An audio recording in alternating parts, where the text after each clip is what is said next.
Welcome to Centre Court, thanks to Cobram Estate, Australia's most awarded extra virgin olive oil, grown, harvested and first cold pressed in Northern Victoria. Centre Court is where we take a deeper look at the athletes, coaches and voices who define netball in Australia.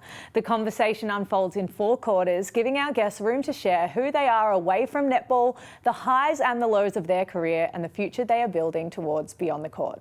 It's honest, it's reflective and it's a side of the game you don't always get to see. Today, we look back at the incredible guests I've had the honour of sharing the couch with in 2026. We started every episode by asking our guests a simple question. Thanks to Priceline Pharmacy, we know health and beauty. What season of life are you in right now?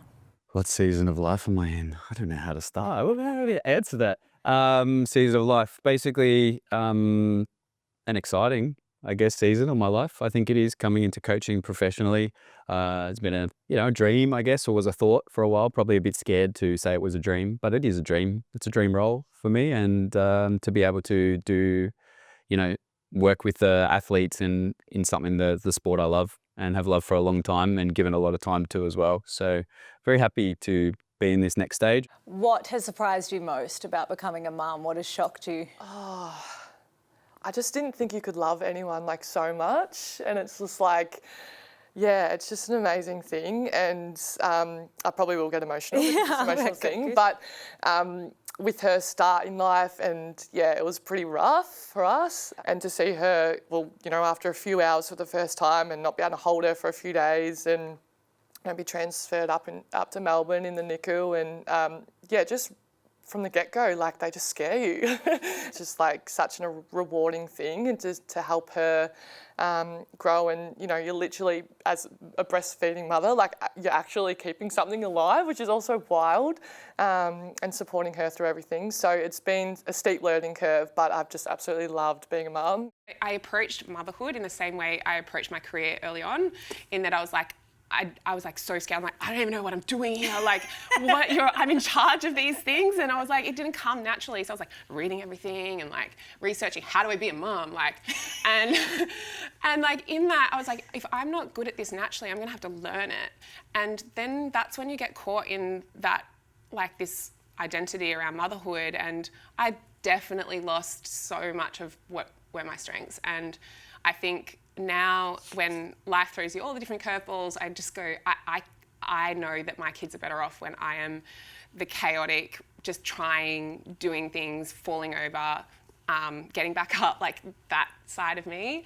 And yeah, my friends often joke, they're like, wow, I can't believe you've kept 2 kids alive. Just the time you spend with them in the backyard, and that competitive nature, of having siblings and how they interact with each other. Yeah, they have fights and stuff like that, but they're competitive when we're out shooting hoops or playing cricket. Cooper wants to play cricket this year. He gave footy a crack last year, and it's cricket this year. So you just keep adding sports, and I just love it because it just reminds me of my childhood. What's the best part of the role, and what are you enjoying most about being able to be that point of contact? Yeah, I mean, exactly like you said, kind of doing it from afar, being Adam's support. So now actually being in the role and being able to support these amazing women, I love it. Yeah, whilst I'm still learning the ropes, I'm loving, bringing in my experience of, how to rock up to game day and calm your nerves and, leadership and things like that. The access that these girls have to, I'm kind of envious, because as a netballer, we didn't have that. And so I'm like, kind of not forcing it on them, but I'm like, nah, you guys have so much support. You have access to so much stuff. Like, I'm just encouraging them and helping them find that balance whilst they're playing. To have kind of something away from sport that I could delve into and kind of switch off from that side, I think gave me a lot of balance and gave me perspective as well. Like, there were so many times when you'd play on the weekend, play maybe one of the greatest games that you've ever played in your life, and then you rock up to uni, no one even knows anything about it. It's humbling in the best way possible, because it's like, I am just a human at the end of the day, and vice versa. I could have played the worst game I've ever played in my life. You go to uni, no one even cares. No one cares.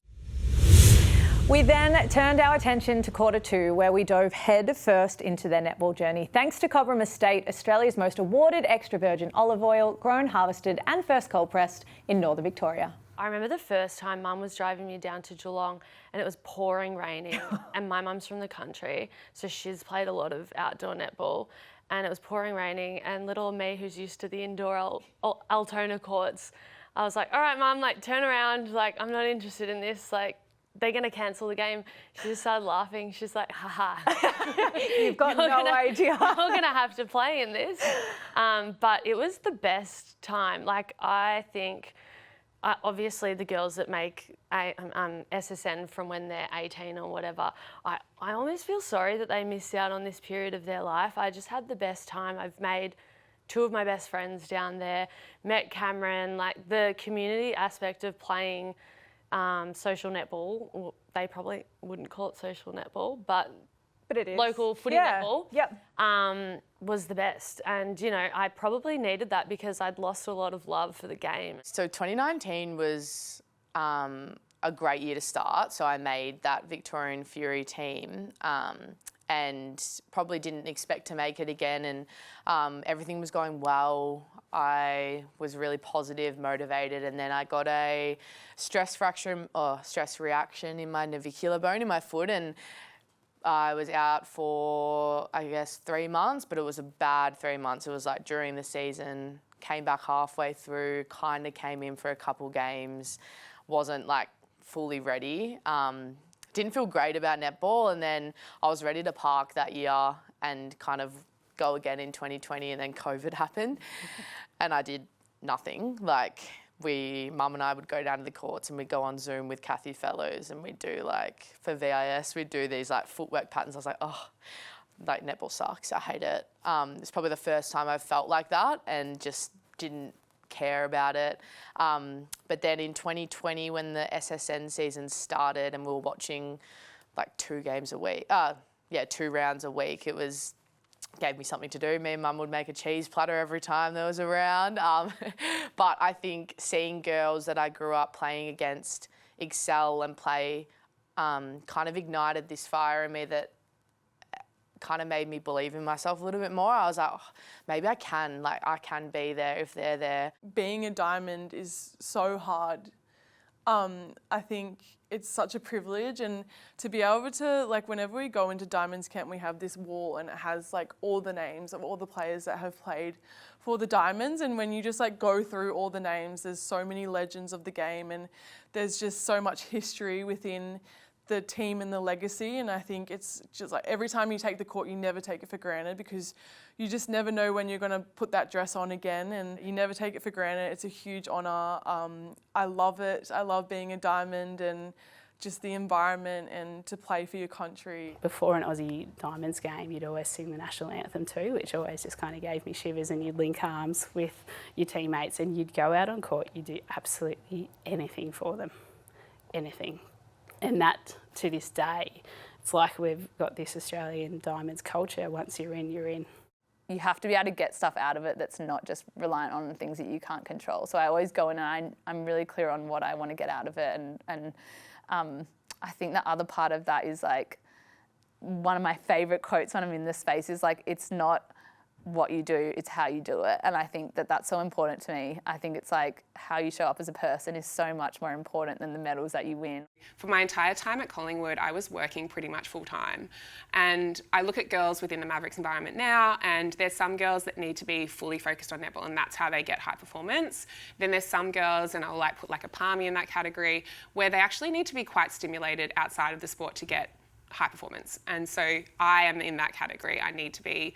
So whilst it was like a turbulent year, I was really happy. I really enjoyed knowing my role in that there was a group of older, mature players, very experienced, but there was also a handful of players that were up and comers, raw, green, and I sort of sat in this sort of, like it was a Venn diagram, a crossover of that. Like I certainly wasn't one of the best players, but I certainly wasn't new.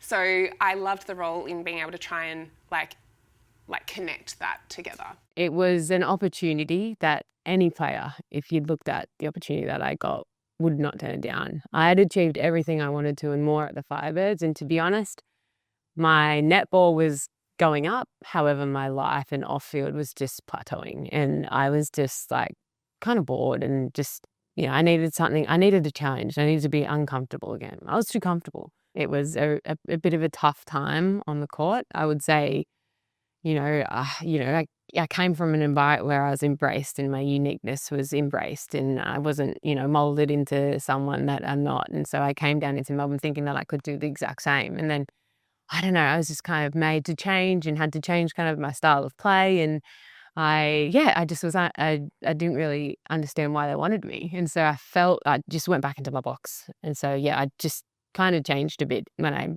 come down to Melbourne. I lost a bit of confidence in my own game and, my feed. And I just didn't back myself. For me, it's been a little bit of a change in terms of the relaxation. I feel like our first couple of years with Simone, I was terrified to even look at her the wrong way, where towards the end, she relaxed and she came into it. And, as we know, Simone was a very successful coach and a very, such an amazing coach. But I do feel like she adapted with the players that came through, and that's a hard thing to do as a coach. But from seeing it from the start to the end has been really interesting. And like I said at the start, I was pretty scared at the start and we didn't get away with much. And then towards the end, you'd see players get away with things. I was like, where was that in the first few years? There was one guy, he really got me when we were on the middle of the floor and we'd played a game and I think New Zealand had won that one, and he said, "Oh, so I suppose you think we're cheating." And that really, I was a bit in shock. Anything, I've always played the game to the letter and in the rules, I don't have to step out of that area. And I looked at him, I said, well, the only cheating be done around here if I was married to you. So I remember a pinpoint moment. We were playing Giants in Orange, and us players, we all went into one of the girls' rooms, and we just went around the circle and we just sort of said some of the things that we feel most vulnerable about, or I guess some of the things we had on our mind that were kind of holding us back from unlocking our full potential. And it ended up probably I'd say a majority of the girls ended up just crying. And it was just had gone from, just pretty much like watching a movie with each other to then forming this circle where we just all went around and just opened up about, things on our minds. And I think it just goes to show again, we're only human at the end of the day, and we all have stuff that we're going through, but how can we support each other that, if, netball's not going great, you're going to be okay because we all have each other's back. So, I can't speak highly enough of, that vulnerability piece and how big it is for forming such good culture. It really is a pretty special, unique culture at netball, and I think compared to other sports is something that, really drove me to keep playing and, put all my eggs in that basket. But, so grateful for the sport and, what it gave me as that sort of outlet outside of school. Of course, we added a little bit of sugar thanks to Struddies. Gear up this season with Struddies. Shop with Struddies because they're your buddies. Struddies.com.au. One player, past or present, you'd love to play with? Kate Heffernan really impresses me, so I wouldn't mind. She's a suiting star. up with her. Jamie Lee Price, actually. When I went over to New Zealand for a couple of years to live, her parents reached out to me and asked me to do some coaching with her. And I did, and I was like, whoa. Rang Lisa Alexander. I was like, we've got to get this girl into our system. I feel like I would definitely want to play with Julie Prendergast. Oh, Yeah. that's a good one. Richo. Oh, Because sometimes when she's yelling at me on the sideline and wants me to do a million things, I'm like, come on, Richo. I want to see you do it. Are you superstitious? Do you have rituals before a game? Zero superstitious. I found over time, none of it, people, that's more a comfort thing. I'm comfortable regardless, so it doesn't matter. I had so many things, I had to wear black undies, black sports bra, black hair tie. I had to make sure I had a nap before I played. The one thing I still do, so I'm not so bad now, I just have to make sure I eat a banana before I play. One of my favourite parts of centre court this season was the conversations we got into in quarter 3. Now, you were chasing your dreams of moving back to the Firebirds and being able to play netball again. And let me read you some of the headlines. Wags move prompts club to cut AFL star. Collingwood openly admitted to trading a player because of his wife's netball career. You hear some of those. How do they sit with you? Yeah, yeah, you're bringing up a lot of pretty harsh memories. At the time, we were really in our little bubble at home trying to block it all out, and took a lot of me to not bite back. But you know what happened in that moment? The netball community came alive. I just remember being tagged and reposted and shared on socials, and it was that article, Adam Trelaw's WAG, fiance, whatever. And I was like, well, what's happening? Like, I was too busy with my newborn, essentially. And then this was happening. And I was like, damn, so much support for me. How cool is that? So I started sharing. I shared everything I was tagged in. There was probably like 250 shares.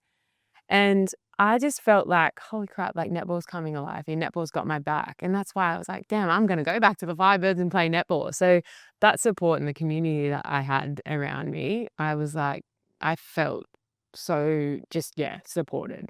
The players actually stood up saying, no, we need to make sure the future is bright for our sport. So as a leader of the playing group, it was really challenging. And as I've sort of touched on during this interview, being a mum is really important to me. I wasn't a great mum during that period because I'd say to my children, look, this won't go on for very long. It's just a small period of time. I really need to help the players. But it went on for a long, long period. So the children would say to me, Mum, we're talking to you, but you're not listening. And that was difficult for me to hear.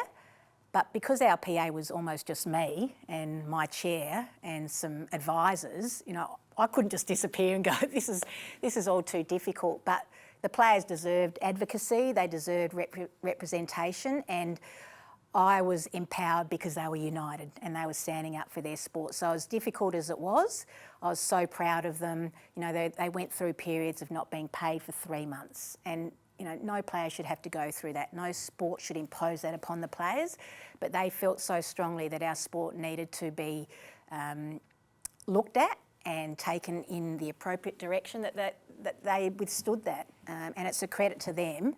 And I'd like to think now that our sport is better off because of the stand that those players took. And I still remember what the consultant was saying, and I understand that they have the processes they have to go through, but she said that she could be in a wheelchair, that could have a low IQ, she couldn't go to a normal school, she might have a limp, like all these things she's just like reeling off. And Ari and I are just sitting there like, sorry, what? And like given birth half an hour. Yeah, I was like, this is just wild. And all the emotions, like the stress, the anxiety, the not knowing is she like going to survive, like all these things that were just like going through our head.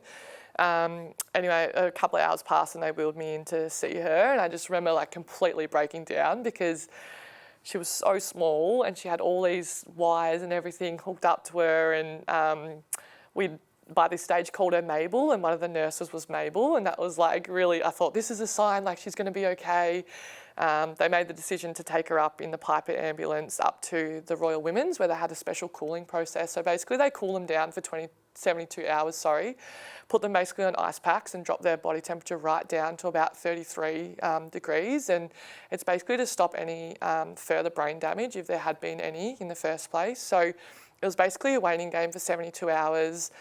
We stayed at the Ronald McDonald House in Fitzroy, so we didn't have to make the trek up from Geelong. So Ari and I would spend, sort of 12 to 14 hours in the hospital with Mabel, go back and sleep and sort of do that rinse and repeat for the week. They slowly warmed her up and then did an MRI to see if there was any brain damage, and that came back all clear, which was like the biggest sigh of relief. You talk about that grand final with the Swifts, and I remember this clear as day, broken nose, Romelda Aiken. She wasn't George at that point in time. Elbow down after a rebound, blood, broken nose. Yep. Horrific injury, but not the first time you'd done it either. No. Plenty of broken noses. Yep. 2, Yep. 3? 4. Oh, 4. Yeah. But that's okay. It's all part of it. And I remember, I've seen a photo of myself with my head down and like bruising already and blood, but it's all part of the game. And I know it was just her elbow, and she's so lanky, and it's all part of it. I remember after that game though, obviously you feel sorry for yourself a bit with that, but we lost, so it just hurt so much more. And I remember I was like, oh, someone stood on my foot. I was like, sore foot, sore nose. We lost. It's the worst. And then it was kind of bittersweet because then the next day got the phone call from Lisa Alexander, hey, you're in the World Cup team. So that's what I mean by So quickly. yeah, like Oh, you've got to wow. switch your mindset from being all negative and, you know, sad and all that to just, all right, what's the focus now? You received death threats during your time at West Coast Fever. You're laughing about it now. Yeah, but it was from a New Zealander. Right. So at the time that you're dealing with that, how do you overcome that type of scrutiny? Because it was funny. Brooke, my daughter rings me and she said, something funny's come up on your Facebook here. And I said, all right, what's that? She said, oh, this guy's, you know, saying that, you know, he's going to get you and, you know, he's going to, you know, I don't know exactly how he was going to get me, but he was going to get me and, you know, I shouldn't be coming into New Zealand. And anyway, I said to her, oh, he's probably had a few drinks and, you know, and she said, well, I don't know. But Jan Danaher, funny enough, was my manager. And of course, I said to her, have a look at this. And she said, oh, I don't think we should mess around with it. So I think she told Neil. And then next minute I've got the federal police coming in to see me. And they said, look, you know, you can't take this lightly. And I was still sort of in a little bit of denial, really. You know, I just kept thinking, because this idiot, mind you, what he did is when he sent the note, he had his photo, he had his an email address and his phone number. Did they get him? Yeah. And we wrapped up every single episode with our Legacy Quarter. It was our chance to look back, reflect, and also look forward at what our guests had in store. When you reflect on your journey, the highs, the injuries, the comebacks, what part of the story are you most proud of? I think just the fight to keep going. And sometimes you can get, you know, knocked down by things and sometimes things are out of your control, but just that determination, having the strength to keep going, and to achieve your goals and not let anything affect you along the way. If people talk about Julie Prendergast's contribution to netball, what do you hope that they say? Maybe that when I was out on court, I had a crack and gave it everything out on court. Aussie. And yeah, I don't know. Yeah, I just left everything out on court. It's always hard trying to think about what legacy I've left, but I hope that it's, you know, that I always gave it 110% when I was out on court. I always made sure that I was the fittest, the fastest, the strongest, the hardest working, the one that never gave up, the one that was always trying to get the loose balls. You know, I never really stood out as such as a standout player, but I was always the one doing the hard work behind the scenes for the ones around me to stand out and get the intercepts. So for me, I've always just been, you know, the one that works the hardest and the hardest worker in the room. Something that I value a lot in life is just like being a good human. I think, yeah, I want to obviously be like remembered as a good netballer as much as I can be, but I think just want to, yeah, I guess, yeah, the relationships that I've made along the way and the impact I've made off the court is, yeah, I think what's most important to me. Just really want to be the best team person I can be, and hopefully my teammates, all of them that I've had over the years, you know, I don't even know how many, I'd love to count all the teammates that I've had, that I made a positive impact in their career, but also their life. And, you know, I know we don't all want to be best friends in netball team. It doesn't really work like that, but I truly feel that I really get along with everyone, and I've just loved meeting so many people, and I hope people have liked meeting me and playing with me. And yeah, I've really enjoyed playing elite netball. It's been, yeah, so incredible. I don't know how many years I've got left. I'd love to keep playing, but you know, you don't know, like you said before, you don't know when your last game is going to be. So I really treasure that. And I think having Mabel, taking that time away and then coming back, I've appreciated it even more.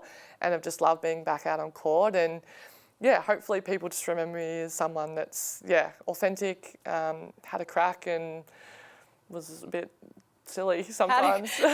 Coaching the elite athletes, you know, like, and playing with them. And it's great to still be involved now, even though it's not on the court, but feel I'm assisting still, you know, because Victoria, I started in town at 14, so I'm still there now, 81. So, you know, I'm such an old bird now. So, and I don't worry about age really. People like to hide it, but it, you know, it is what it is. So I think it's just the whole thing, you know. I've had ups and downs, yeah, but the big wins, fantastic, you know. Where are you hoping that netball lands? What are you hoping the next 10 years looks like and the legacy that you're leaving? Yeah, so I would like netball to be, you know, the equivalent of today's AFL, right? So we've been around for a long period of time. I think it's got a lot more potential and a lot more upside. So I'd like to think that I could look back saying that you know, there have been some moments that we've already talked about in this show, that those moments led to netball being in a position whereby it is still the #1 sport for women and girls, and hopefully men are at that level as well by then. But just the growth of the sport to realise the potential that people like me and perhaps you think that it's got. It has been an absolute honour to host this season of Centre Court. It would not be possible without the openness and brilliance of our guests, my talented producer Kira Johnston and my hard-working tech extraordinaire Kaz Murray. And of course, a big thank you to you, our dedicated listeners. Thanks for tuning in to Season 1 of Centre Court. Thanks to Cobram Estate, Australia's most awarded extra virgin olive oil, grown, harvested and first cold pressed in Northern Victoria.